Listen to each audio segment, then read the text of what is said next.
Good evening students, कैसे हैं आप लोग।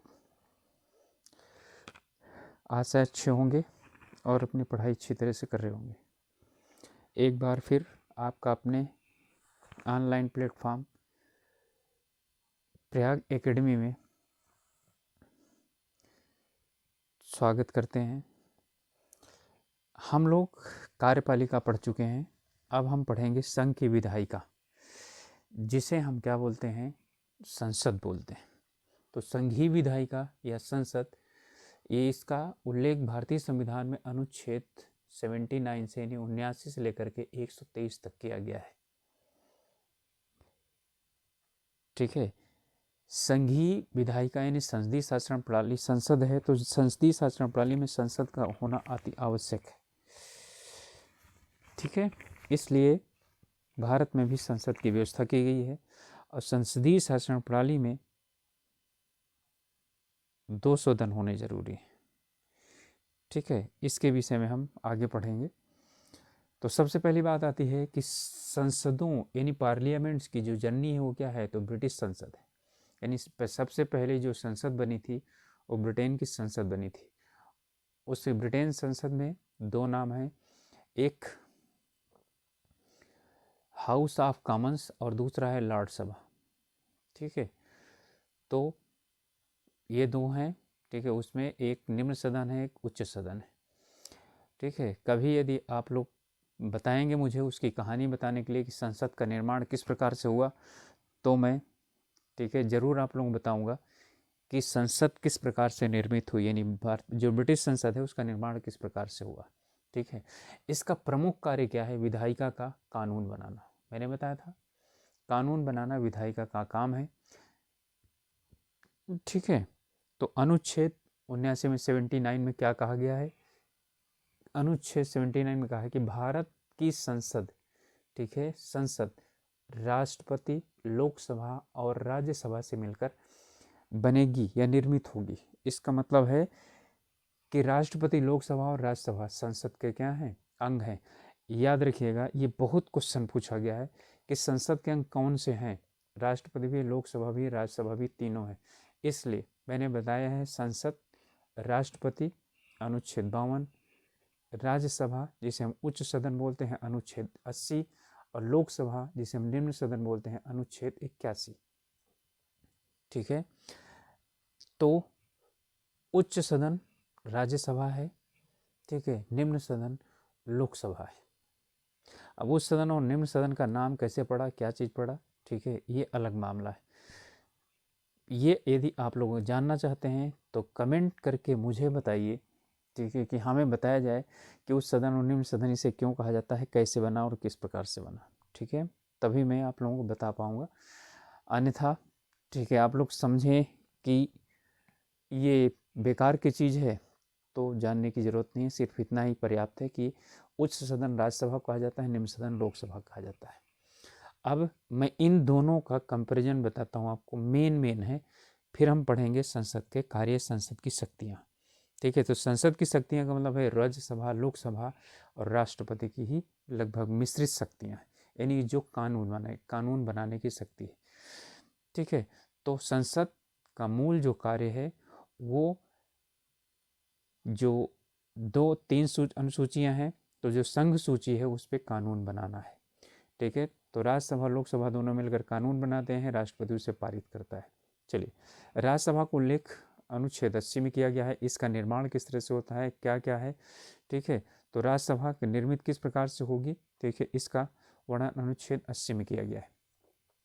तो राज्यसभा में अधिकतम कितने सदस्य हो सकते हैं, 250, जिसमें 238 निर्वाचित, ठीक है, और 12 सदस्य राष्ट्रपति के द्वारा, ध्यान दीजिएगा, 12 सदस्य राज्यसभा में राष्ट्रपति के द्वारा कला, संस्कृति एवं विज्ञान से जो संबंधित यानी कि लोग हैं, तो उनसे चुन, यानी कि राष्ट्रपति उन्हें क्या करता है, नामित करता है। ये जो है 12 ऐसे सदस्य हैं, तो 238 और ठीक है 12। और वर्तमान में यदि बात की जाए तो वर्तमान में 245 सदस्य हैं, जिनमें 233 और 12 इनकी बात है। अधिकतम की बात 250 है, वर्तमान में कितने हैं? 245 हैं। तो 233 निर्वाचित हैं और 12 सदस्य राष्ट्रपति द्वारा नामित किए जाते हैं। ठीक है, चलिए आगे है इनका निर्वाचन। इनका निर्वाचन अप्रत्यक्ष रूप से विधानसभा के निर्वाचित सदस्यों के द्वारा किया जाता है, नामित नहीं, सिर्फ निर्वाचित सदस्य। अब वैसे अब तो सिर्फ और सिर्फ विधानसभाओं में निर्वाचित सदस्य ही रह गए हैं। ठीक है, नामित सदस्य जो 2 होते थे, एक होता था, उसे क्या कर दिया गया? हटा दिया गया। ठीक है, एंग्लो इंडियन का पद समाप्त कर दिया गया। फिर इनका कार्यकाल, तो हम 2 का कार्यकाल की बात करें, राज्यसभा का और राज्यसभा के सदस्य का कार्यकाल।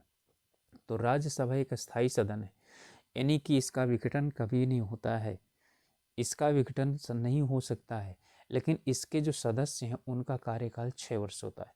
2 क्वेश्चन है, सदस्यों कार्यकाल 6 वर्ष और स्थायी सदन राज्यसभा, इसका विघटन कभी नहीं होता। इनके सदस्यों की जो योग्यता है उसमें कम से कम 30 वर्ष की आयु होनी चाहिए, भारत में कहीं भी उसकी निर्वाचन सूची में उसका नाम होना चाहिए और उसे भारत का नागरिक होना चाहिए। ये जरूरी नहीं कि जिस राज्य से निर्वाचित हो रहा हो उसी राज्य का क्या हो, वो यानी कि उसी राज्य में उसका निर्वाचन सूची में कहीं भारत का कोई कहीं से भी से वो हो सकता है। ठीक है, इसके बाद आता है स्थायी। ठीक है, यह एक स्थायी सदन है जैसा मैंने बताया। तो इसके 1/3 सदस्य प्रत्येक 2 वर्ष में, 1/3 सदस्य प्रत्येक 2 वर्ष में सेवानिवृत्त होते हैं। ठीक है, ये अनुच्छेद 83(1) के अंतर्गत कहा गया है कि इसके जितने भी सदस्य हैं उसके 1/3 सदस्य 2 वर्ष बाद सेवानिवृत्त होंगे। ठीक है, और ये भी सवाल पूछा जाता है कितने सदस्य कितने वर्ष बाद सेवानिवृत्त होते हैं। तो 1/3 हर 2 वर्ष के बाद होते हैं। तो इसका मतलब है 6वें वर्ष क्या चीज होता है? 1/3 पहले, फिर 2 साल बाद 1/3, फिर अगले साल वाले 1/3। ठीक है, एक बात मैं आपको यहाँ पर और बता देता हूँ, यदि यहाँ पर किसी भी सदस्य की मृत्यु हो जाती है, ठीक है, अथवा किसी कारणवश वो अपने पद से इस्तीफा दे देता है, तो उसके स्थान पर जिस सदस्य का निर्वाचन होता है वो उसकी बचे हुए, ध्यान दीजिएगा, जो बचा हुआ कार्यकाल है सिर्फ उसी के लिए निर्वाचित होता है। ठीक है, जैसे किसी सदस्य का 6 वर्ष के लिए निर्वाचित हुआ है, उसकी 4 वर्ष के बाद मृत्यु हो जाएगी, तो जो उसके जगह पर दूसरा सदस्य निर्वाचित होगा सिर्फ 2 वर्ष तक उसका कार्यकाल होगा। ठीक है, तो इस बात का ध्यान रखिएगा। फिर इसके बाद आता है अध्यक्ष, यानी कि इसका अध्यक्ष होता है उपराष्ट्रपति, पदेन अध्यक्ष होता है उपराष्ट्रपति में मैंने आपको बताया हुआ है। और एक इसमें जो है ना उपसभापति चुनते हैं। ठीक है, तो ये अपना यानी उपराष्ट्र यानी सभापति तो चुन नहीं पाते। ठीक है, वो पदेन होता है, तो ये अपने क्या करते हैं, उपसभापति चुनते हैं और उपसभापति सभापति की अनुपस्थिति में सदन की कार्यवाही को संभालते हैं। ठीक है, इसकी शक्तियाँ क्या हैं?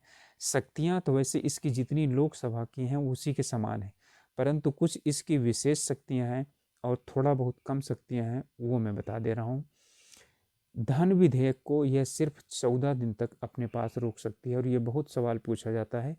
और इसे किसी भी प्रकार का धन विधेयक में किसी भी प्रकार के संशोधन की अनुमति नहीं है।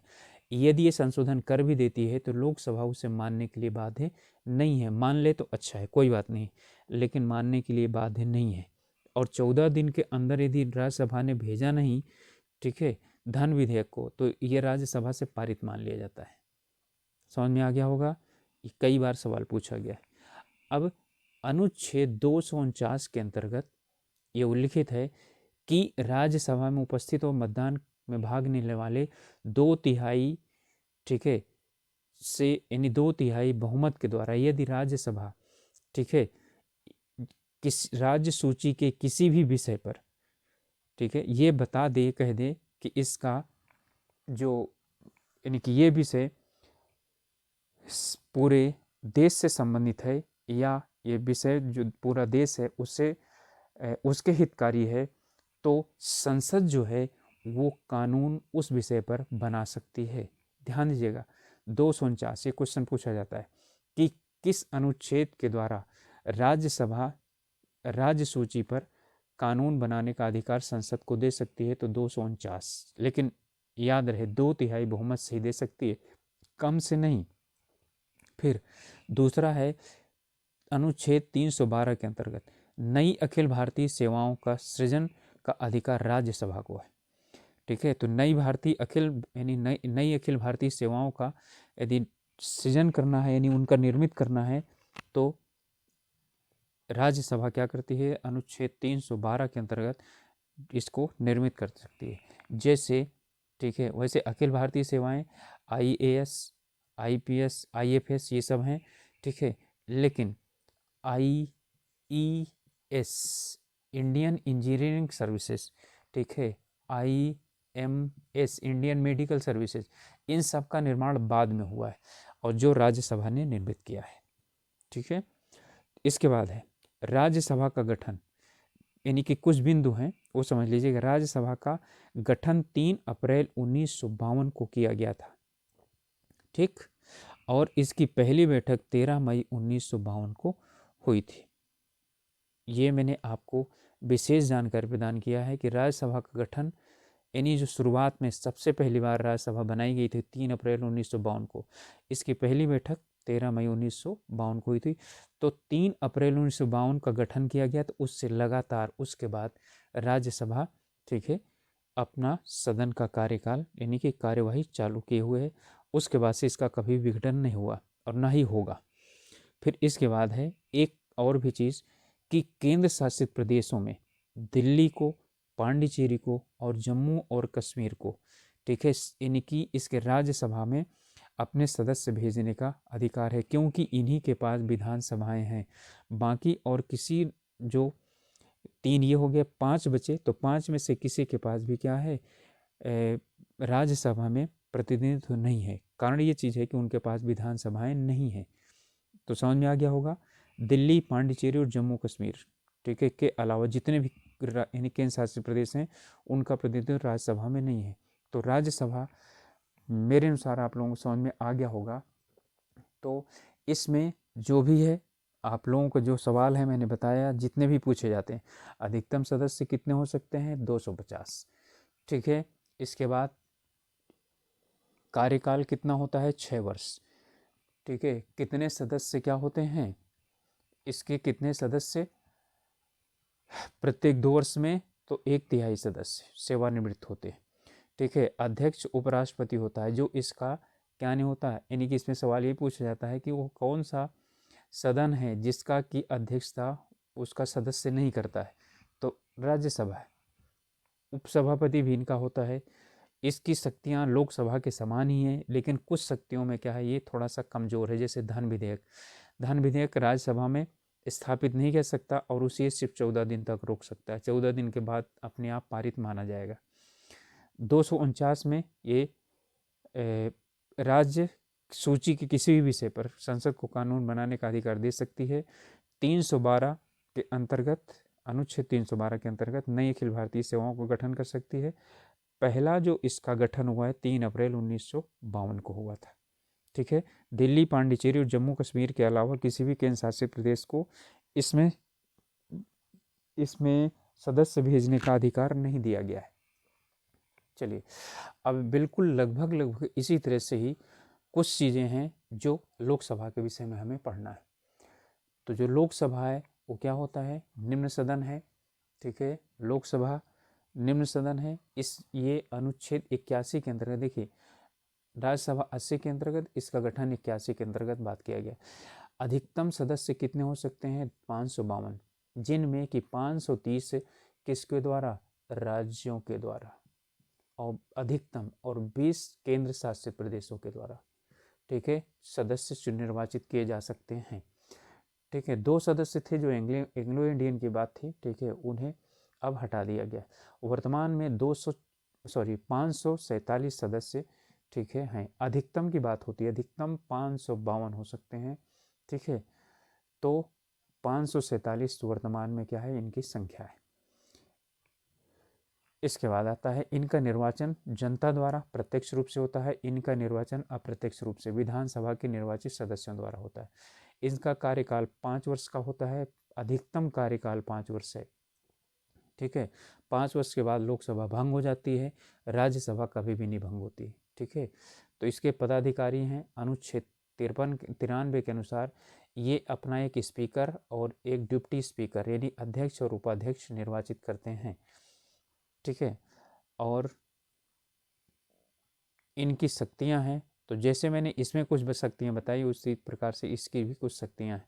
ठीक है, जो उससे अलग राज्यसभा से इसकी अलग बनाती हैं। क्या कि धन विधेयक सिर्फ लोकसभा में ही रखा जा सकता है, राज्यसभा में नहीं।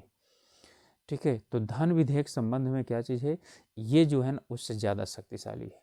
दूसरा, मंत्रिमंडल पर ये अविश्वास प्रस्ताव लाकर उसे बर्खास्त कर सकती है। मैंने मंत्रिमंडल में बताया था कि मंत्रिमंडल सामूहिक रूप से किस पे, लोकसभा के प्रति उत्तरदायी है। ठीक है, तो ये दो शक्तियां हैं जिनमें ये राज्यसभा से थोड़ा शक्तिशाली है।